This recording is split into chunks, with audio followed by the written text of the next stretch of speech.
ಯಾವುದೇ ಕ್ಷಣದಲ್ಲಾದರೂ ಜನಾರ್ದನ್ ರೆಡ್ಡಿ ಅವರನ್ನು ಬಂಧಿಸುವಂತಹ ಸಾಧ್ಯತೆ ಇದೆ. ಸಿಬಿಐ ವಿಶೇಷ ಕೋರ್ಟ್ ಹೈದರಾಬಾದ್ನಲ್ಲಿ ಜನಾರ್ದನ ರೆಡ್ಡಿ ಅವರಿಗೆ ಓಬಳಾಪುರಂ ಮೈನಿಂಗ್ ಹಗರಣಕ್ಕೆ ಸಂಬಂಧಪಟ್ಟಂತೆ 7 ವರ್ಷ ಜೈಲು ಶಿಕ್ಷೆಯನ್ನು ಪ್ರಕಟಿಸಿದೆ.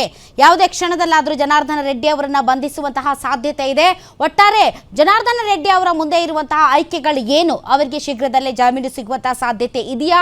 ಅವರ ಒಂದು ಶಾಸಕ ಸ್ಥಾನಕ್ಕೆ ಈಗ ಕುತ್ತು ಎದುರಾಗಿರೋದು ಅದು ಸರಿಯಬೇಕು ಅಂತ ಅಂದರೆ ಯಾವ ರೀತಿಯಾದಂತಹ ಬೆಳವಣಿಗೆಗಳು ನಡೀಬೇಕು ಅನ್ನೋದಕ್ಕೆ ಸಂಬಂಧಪಟ್ಟಂತೆ ಮಾತನಾಡೋದಕ್ಕೆ ನಮ್ಮೊಂದಿಗೆ ಅತಿಥಿ ಇದ್ದಾರೆ. ಹಿರಿಯ ವಕೀಲರಾದಂಥ ಅಮೃತೇಶ್ ಅವರು. ಸರ್, ತಮಗೆ ಕಾರ್ಯಕ್ರಮಕ್ಕೆ ಸ್ವಾಗತ. ಇನ್ನು ಈ ಒಂದು ಜನಾರ್ದನ ರೆಡ್ಡಿ ಅವರಿಗೆ ಜೈಲು ಶಿಕ್ಷೆ ಪ್ರಕಟ ಆಗಿರೋದಕ್ಕೆ ಟಪಾಲ್ ಗಣೇಶ್ ಅವರ ಸಹೋದರ ಟಪಾಲ್ ಏಕಾಂಬರಂ ಅವರು ರಿಯಾಕ್ಟ್ ಮಾಡಿದ್ದಾರೆ. ನನ್ನ ತಂದೆ ತಾಯಿಯ ಆತ್ಮಕ್ಕೆ ಈಗ ಶಾಂತಿ ಸಿಕ್ಕಿದೆ ಅಂತ ಹೇಳಿದ್ದಾರೆ.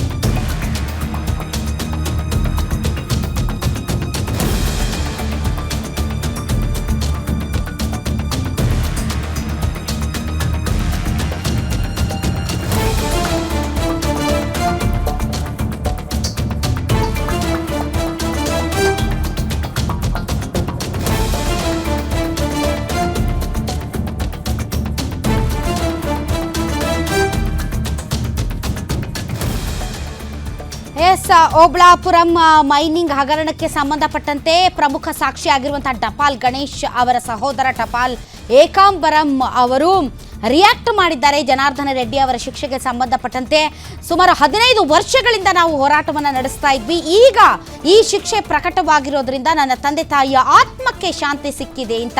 ಹಾಗೆ ನೋಡಿದರೆ ಟಪಾಲ್ ಗಣೇಶ್ ಮತ್ತು ಸಹೋದರರು ಯಾರಿದ್ದಾರೆ ಅವರ ಮತ್ತು ಜನಾರ್ದನ ರೆಡ್ಡಿ ಅವರ ನಡುವಿನ ಈ ಒಂದು ತಿಕ್ಕಾಟ, ಈ ಒಂದು ಹೋರಾಟ, ಇದಕ್ಕೆ 15 ವರ್ಷಗಳ ಇತಿಹಾಸ ಇದೆ. ಇವತ್ತು ಆತ ಕಳ್ಳ ಆಗಿದ್ದಾನೆ. ರಾಜಕೀಯವಾಗಿ ಬಹಳಷ್ಟು ನೀರು ಹರಿದು ಹೋಗಿದೆ ಈ ವಿಚಾರಕ್ಕೆ ಸಂಬಂಧಪಟ್ಟಂತೆ. ಆರೋಪ ಪ್ರತ್ಯಾರೋಪ, ಒಬ್ಬರ ಮೇಲೆ ಒಬ್ಬರು ದೂರು ಪ್ರತಿ ದೂರು ಸೇರಿದಂತೆ ಬಹಳಷ್ಟು ವಿಚಾರಗಳಲ್ಲಿ ಇಬ್ಬರ ನಡುವೆ ಅಂದರೆ ಟಪಾಲ್ ಗಣೇಶ್ ಸಹೋದರರು ಮತ್ತು ರೆಡ್ಡಿ ಬ್ರದರ್ಸ್ ನಡುವಿನ ಜಿದ್ದಾಟ ನಡೀತಾನೆ ಇತ್ತು.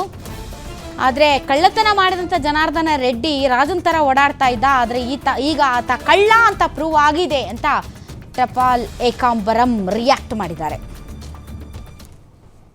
OMC ಮತ್ತು AMC ಅಕ್ರಮ ಗಣಿಗಾರಿಕೆ ತೀರ್ಪು ಇವತ್ತು ಹೊರಬಿದ್ದಿರ್ತಕ್ಕಂಥದ್ದು. ಮಾಜಿ ಸಚಿವ ಗಂಗಾವತಿ ಶಾಸಕ ಗಾಲಿ ಜನಾರ್ದನ ರೆಡ್ಡಿಗೆ 7 ವರ್ಷಗಳ ಕಾಲ CBI ಕೋರ್ಟ್ನಿಂದ ಶಿಕ್ಷೆ ಪ್ರಕಟವಾಗಿದೆ. ಸೊ ಏನು ಈ ಒಂದು ಪ್ರಕರಣದ ದೂರುದಾರರಾಗಿದ್ದಂಥ ಟಪಾಲ್ ಸಹೋದರರು ನಮ್ಮ ಜೊತೆಗಿದ್ದಾರೆ, ಅವ್ರನ್ನ ಮಾತಾಡಿಸ್ತೀನಿ.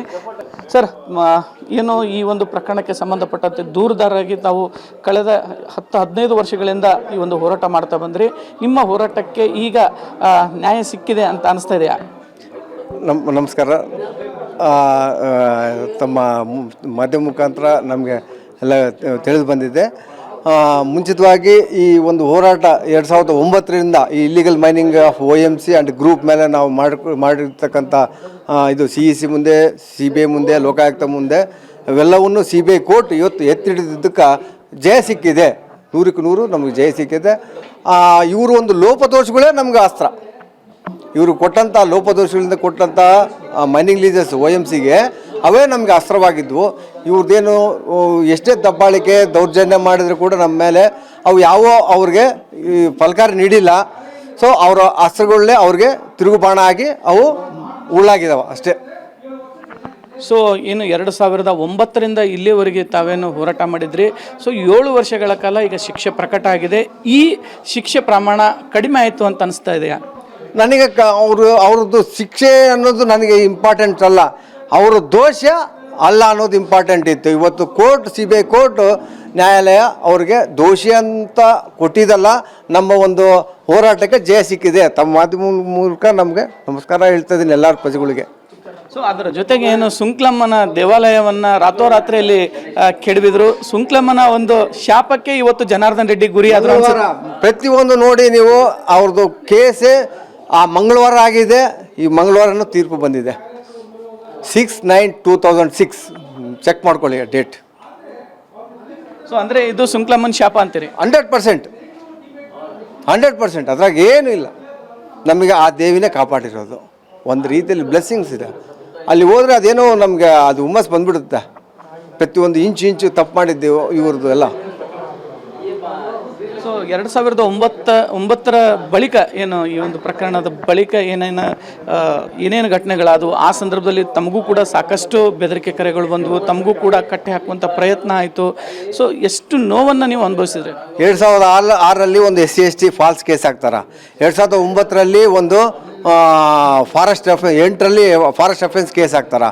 2009ರಲ್ಲಿ ಒಂದು ಅಟೆಂಪ್ಟ್ ಮರ್ಡರ್ ಕೇಸ್ ಮಾಡಿಸ್ತಾರೆ ಆಂಧ್ರದಲ್ಲಿ. ಇಲ್ಲಿ ಒಂದು 8ರಲ್ಲಿ ಒಂದು 4 ಕೇಸ್ FOCಗಳು ಸಂಡೂರು ಕೋರ್ಟು ಮತ್ತು ಬಳ್ಳಾರಿ ಕೋರ್ಟಲ್ಲಿ ಹಾಕ್ತಾರೆ. ಸೊ ಇವನ್ನೆಲ್ಲವೂ ನಮ್ಮವರು ಎಲ್ಲ ಟ್ರಯಲ್ ಫೇಸ್ ಮಾಡಿ ಎಲ್ಲ ಅಕ್ವಿಟಲ್ ಆಗಿ ಬಂದರು. ಸೊ ನಾವು ತಪ್ಪು ಮಾಡಿದರೆ ಅಲ್ಲೇ ಶಿಕ್ಷೆ ಆಗಬೇಕು, ನಾವು ತಪ್ಪು ಮಾಡಿಲ್ಲ ಅಕ್ವಿಟಲ್ ಮಾಡಿ ಕಳಿಸಿದ್ರು ಕೋರ್ಟ್ಗಳು. ಸೊ ಇವ್ರದ್ದು ಹಂಗಲ್ಲಲ್ಲ, ಇವ್ರು ಕೊಟ್ಟಂಥ ಲೀಸ್ಗಳೇ ತಪ್ಪಿರೋ ಕಾಲಕ್ಕೆ ಇವರು ಮಾಡಿದ್ದು ಇಲ್ಲಿಗಲ್ಲು, ವಿತೌಟ್ ಪರ್ಮಿಟ್ಟು, ಎಲ್ಲವೂ ಲಾರ್ಜ್ ಸ್ಕೇಲು ಟ್ರಾನ್ಸ್ಪೋರ್ಟೇಷನು. ಹಿಂಗಾಗಿ ಇವರು ಇನ್ವೆಸ್ಟಿಗೇಷನಲ್ಲಿ ಎಲ್ಲವೂ CBI ಅವರು ಬಯಲಿಗೆಳಿದ್ದಾರೆ. ಆ ಒಂದು ಚಾರ್ಜ್ ಶೀಟ್ನಲ್ಲಿ ಉಲ್ಲೇಖ ಆಗಿದ್ದಾವೆ, ಆ ಒಂದು ಸಮರ್ಪಕವಾದಂಥ ಡಾಕ್ಯುಮೆಂಟ್ಸು ಕೊಟ್ಟಿದ್ದಾರೆ.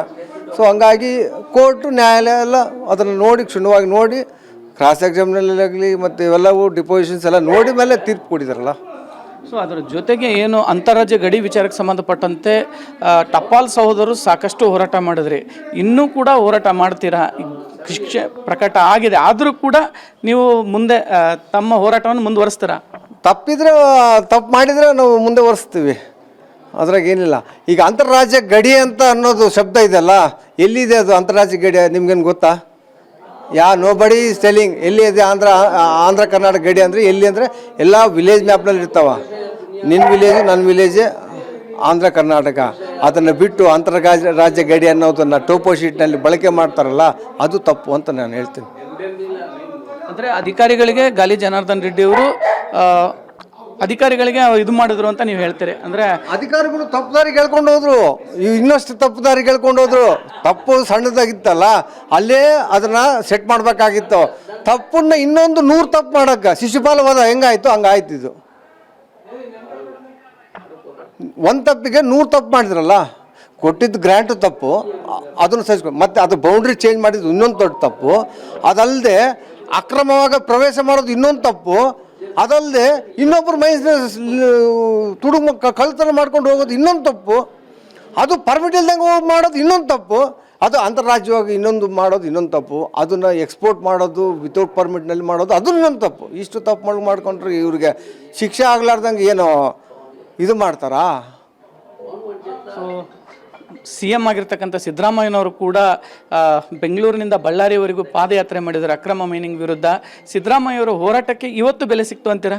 ಸಿದ್ದರಾಮಯ್ಯ ಸಾವ್ರಿಗೆ ನಾನು ಹೇಳೋದಿಷ್ಟೇ, ಇವತ್ತು 99 ಲೀಸ್ C ಕ್ಯಾಟಗರಿ ಹೆಂಗೆ ಹೋಯ್ತು ಅದ್ರ ಬಗ್ಗೆ ಕ್ಷುಣ್ಣವಾಗಿ ಯಾರಿಂದ ಹೋಗಿದೆ ಅನ್ನೋದನ್ನು ಶೋಧನೆ ಮಾಡಬೇಕು. ಎಕಾನಮಿ ಹೆಂಗೆ ಹೋಯ್ತು, ಎಂಪ್ಲಾಯ್ಮೆಂಟು ಎಲ್ಲ ಹೋಯ್ತು. ಇವತ್ತು ನಮ್ಮ ಏನು ಬಳ್ಳಾರಿದು ಸ್ಥಿತಿಗತಿ ಎಲ್ಲ ಚೇಂಜ್ ಆಯ್ತಲ್ಲ. ಹೊಸಪೇಟೆಯಾಗ ಇವತ್ತು ಡೆಪ್ಯೂಟಿ ಡೈರೆಕ್ಟರ್ ಆಫೀಸೇ ಇಲ್ಲ, ಅಲ್ಲಿ ಮೈನಿಂಗೇ ಇಲ್ಲ, ಒಂದು ಮೈನ್ಸ್ ಏನೈತೆ. ಸೊ ರೆವಿನ್ಯೂ ಕಡಿಮೆ ಐತಲ್ಲ.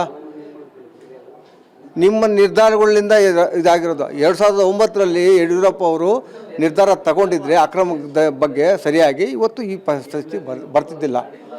ಜನಾರ್ದನ್ ರೆಡ್ಡಿನ ಯಾಕೆ ಬೈಬಿದ್ರೋ ಗೊತ್ತಿಲ್ಲ, ಅವರೇನು ರಾಕ್ಷಸನ ಮತ್ತು ಏನೋ ಗೊತ್ತಿಲ್ಲ ಅವ್ರಿಗೆ. Is also politician. ನೀನು ತಪ್ಪು ಮಾಡಿದೆ ಬಗಲಿಗೆ ಹೋಗು ಅಂತ ಹೇಳ್ಬೇಕಾಗಿತ್ತು, ಆ ಧೈರ್ಯ ಇದ್ದಿಲ್ಲ. ಇವರು ಕುರ್ಚಿ ಮೇಲೆ ಇದ್ದಾರೆ ಅಷ್ಟೇ. ಹಾಗಾಗಿ ಸೊ ಅಂದರೆ ಯಡಿಯೂರಪ್ಪನವರು ಅವತ್ತು ಕಾನೂನಾತ್ಮಕವಾದ ನಿರ್ಣಯಗಳನ್ನು ಸರಿಯಾಗಿ ತಗೊಳ್ಳದೇ ಇರೋದು ಇವತ್ತು ಜನಾರ್ದನ್ ರೆಡ್ಡಿಗೆ ಮುಳ್ಳಾಗಿದೆ. ಜನಾರ್ದನ್ ರೆಡ್ಡಿ ಅಂತ ಅಲ್ಲ ಸರ್, 99 ಲೈಸ್ ಹೋಯ್ತು. ಎಕಾನಮಿ ಬಳ್ಳಾರಿ ಡಿಸ್ಟಿಕ್ ಹೆಂಗಾಯಿತು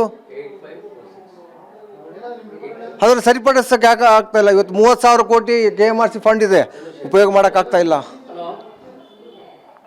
ಅದು ಎದಕ್ಕೆ ಲೋಪದೋಷಗಳಿದ್ದಾವೆ ಅಂತ ನನಗೆ ಅನಿಸ್ತದೆ. ಸೊ ಇದು ಟಪಾಲ್ ಸಹೋದರ ಏಕಾಂಬರ ಅವರ ಮಾತು. ಮಂಗಳವಾರ ಬಂದರೆ ಸಾಕು ಜನಾರ್ದನ್ ರೆಡ್ಡಿಗೆ ಸಂಕಷ್ಟ ಅನ್ನುವಂಥದ್ದು. 2006 ಮಂಗಳವಾರ ದಿನವೇ ತೀರ್ಪು ಬಂದಿತ್ತು, ಇವತ್ತು ಕೂಡ ಮಂಗಳವಾರ ದಿನವೇ ತೀರ್ಪು ಬಂದಿದೆ ಅನ್ನುವಂಥದ್ದು. Venkatesh, guarantee news, Ballari.